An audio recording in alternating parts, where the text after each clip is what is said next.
your call for accountable leadership, service, and change have been heard. Changes in leadership here in the Bay Area and across the nation. There's always that divide between what a candidate campaigns on and what they actually can do. We're looking at what this means for one of America's most liberal cities and asking our political expert how the changing dynamics at the White House might affect California. I know there is a lot of fear. How state leaders are trying to quell it today. This is CBS News Bay Area with Elizabeth Cook. I'm Ann Makovec in for Liz, and today we are checking in on the changing political landscape here at home and in Washington, D.C., from the mayor's race in San Francisco to what's next in Oakland, and how President-elect Trump's beefs with California could or could not manifest in his next term in office. We're going to have more on that conversation.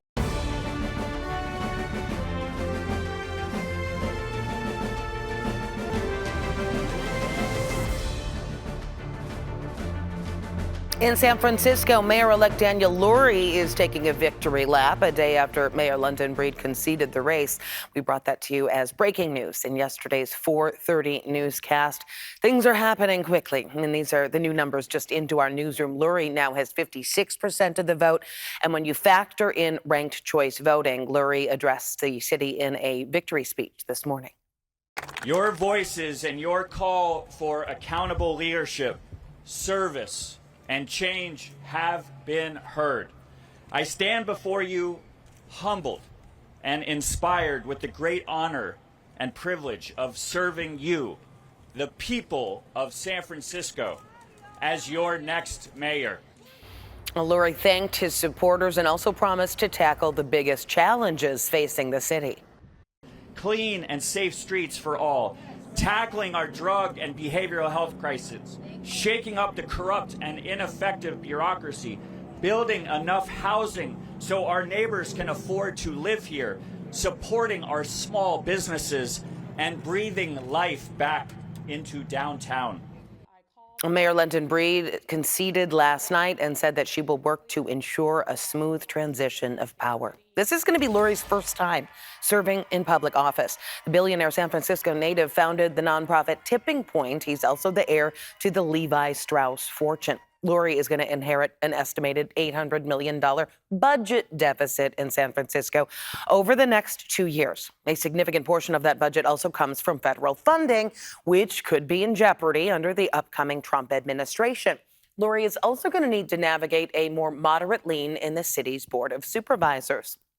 Racist text messages sent to Black Americans all across the country this week. It looks like it was a coordinated campaign of hate and intimidation. And today we learned that at least a dozen students in San Francisco have gotten these texts as well. The messages include the recipient's full name, with many saying that the recipient had been selected to, quote, become a slave. The president of San Francisco's NAACP chapter says the texts are part of a rising tide of hate, and he's blaming President-elect Trump. Person who was elected president of this nation laid the groundwork for this kind of division, mean-spiritedness, and downright incivility. Well, the SF-NAACP is going to be holding a town hall meeting this Sunday to address what the group describes as a virus of bigotry spreading across the country. The elections office in Alameda County is expected to release new results this evening. The latest numbers show Oakland Mayor Sheng Tao will likely be recalled. And if those numbers hold up, voters are going to be selecting a new mayor in a special election early next year. And now we're seeing some potential candidates emerging. Lawrence Taylor ran for mayor in 2022. He lost by fewer than 700 votes to Tao. Ignacio de la Fuente also ran for mayor in 22 and came in third. He says he is leaning toward running, but wants to see if Congresswoman Barbara Lee is going to run. We asked Lee about her possible candidacy. We have time later for other conversations. But you're not saying no to that possibility, We have time right? to talk about this later, but I want to celebrate. Yeah, so you heard she declined to answer, but did not close the door to the possibility. She's represented the East Bay in Congress since 1998. The CHP is extending its surge in Oakland in part to help maintain some stability during potential changes in leadership. The deployment began in February and was supposed to end this week, but now it's been extended through the end of the year. Still ahead, we are taking a look at what a second Trump presidency could mean for the country and for all of us here in California. A political expert joins us to break it all down. Stay with us.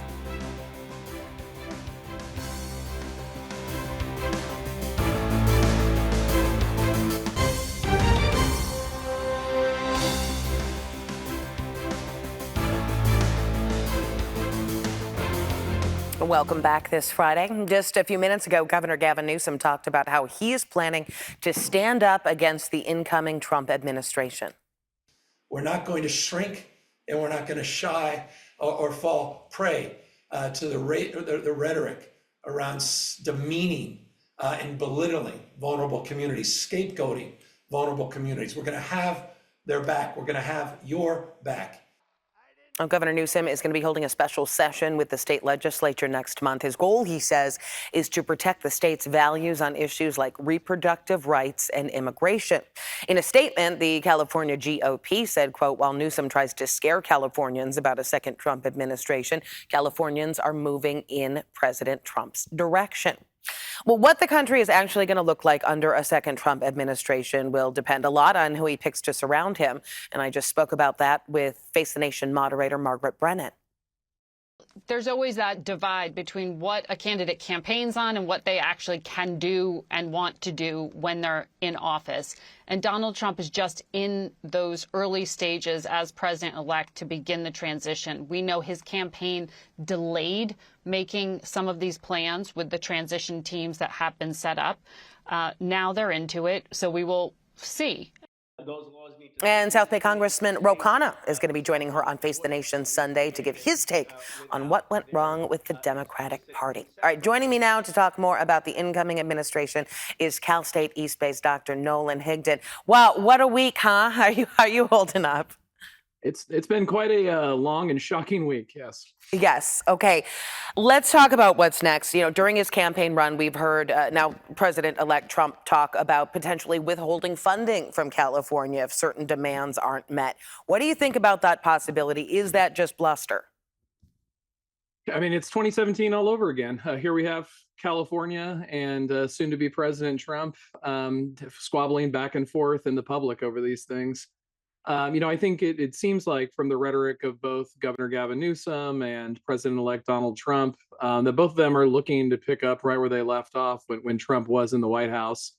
So for both of them, they've engaged in this fight before.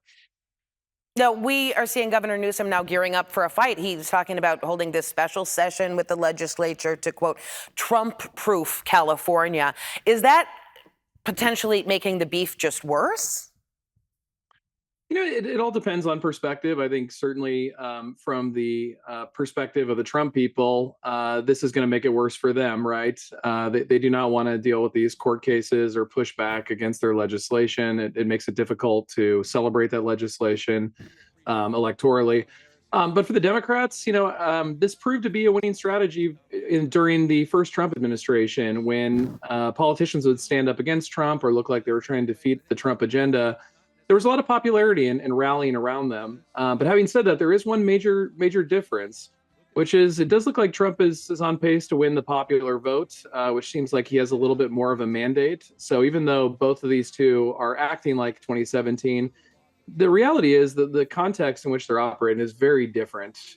Trump had a pretty smashing victory. Democrats had a pretty bad defeat. So Gavin Newsom is kind of standing on the other side of the fence in terms of where the voters stand. Now, I know this is a questionable comparison, but at the local level, San Francisco's next mayor and President-elect Trump have both been seen as political outsiders. They hadn't held public office before they got elected to their respective spots. Could that help them form some sort of relationship, or what is the tie-in here? You never know. This is someone who's new. They're somewhat of a clean slate. They're both going to have to learn what it means to be an executive in San Francisco, while also figuring out how to build these relationships.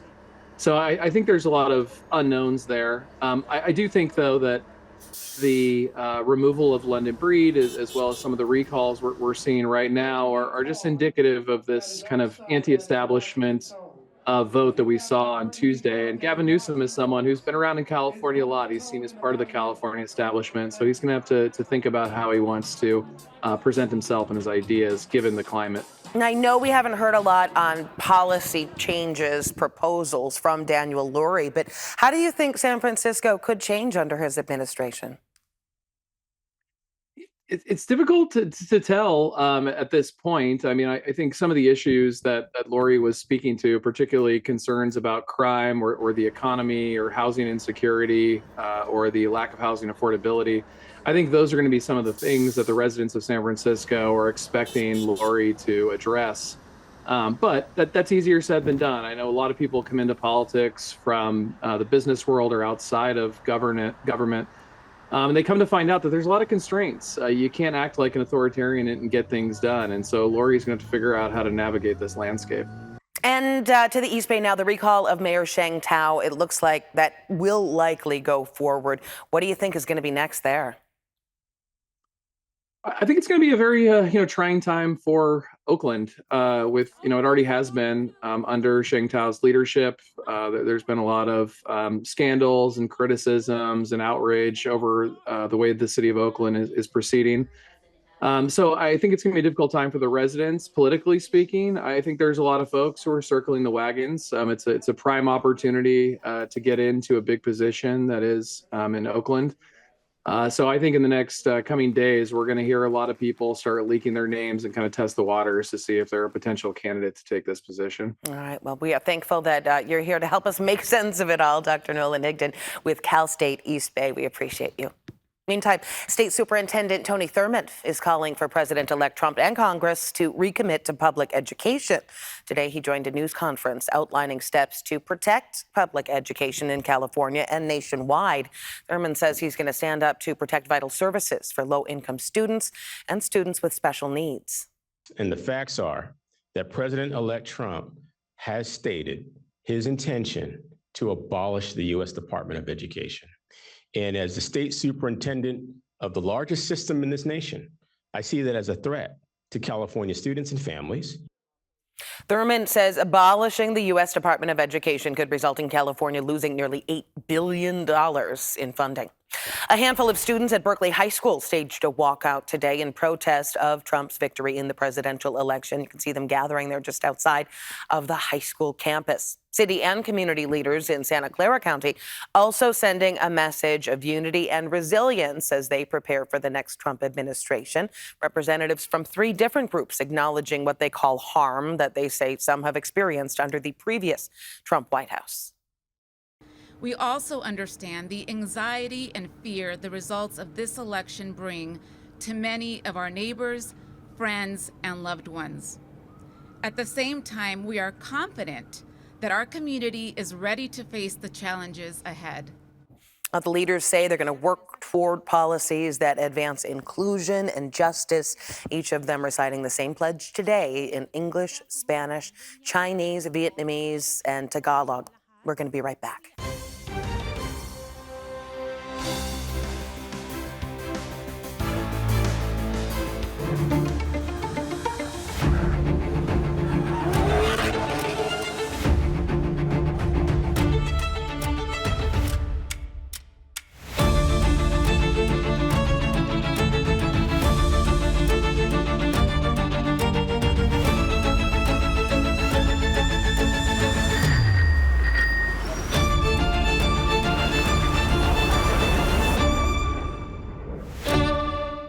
Thanks for watching. You can always get all the latest headlines and weather over on KPIX Plus. And remember to like and click the button on the bottom left of your screen to subscribe for the biggest Bay Area news.